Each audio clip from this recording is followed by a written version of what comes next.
শুভেচ্ছা। যুক্তরাষ্ট্রের Maryland অঙ্গরাজ্যে বাথেসডাতে Harlem renaissance gallery একটি দলগত প্রদর্শনীর আয়োজন করেছে, যার হোস্ট করেছে লোরা গ্লোবাল মিডিয়া। সেখানে আমার একটা কাজ আছে।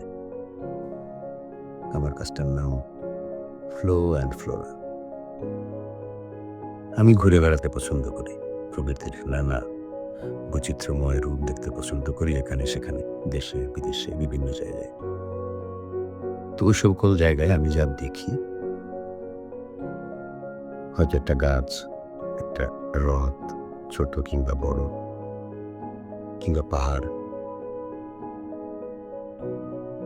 ওগুলোর ছোট ছোট টুকরো মিলিয়ে মিলিয়ে আমি বাসায় এসে আবার ওগুলো আঁকার চেষ্টা করি। আবার ওই যে স্মৃতি দেখার, সেটাকে মনে করে পরে ছবি আঁকতে থাকি। মানে একটা দেখার যে আরাম, সেটাকে আমি বারবার ফিরে পেতে চাই।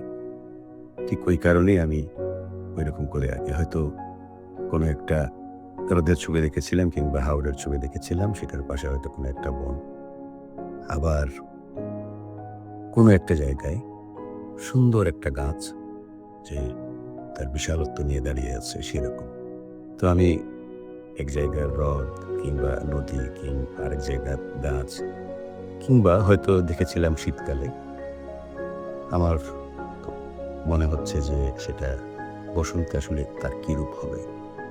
এরকম করে বিভিন্ন জায়গায় বিভিন্ন জিনিস যেটা আমার ভালো লাগে, যেখানে দিয়ে আমার বসে থাকতে ইচ্ছে করে দুদণ্ড, ওইরকম জিনিসগুলোকে আমার নিজের বিন্যাসে আমি উপস্থাপন করি।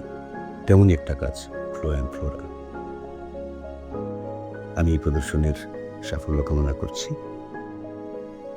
আশা করি আপনারাও দেখতে আসবেন।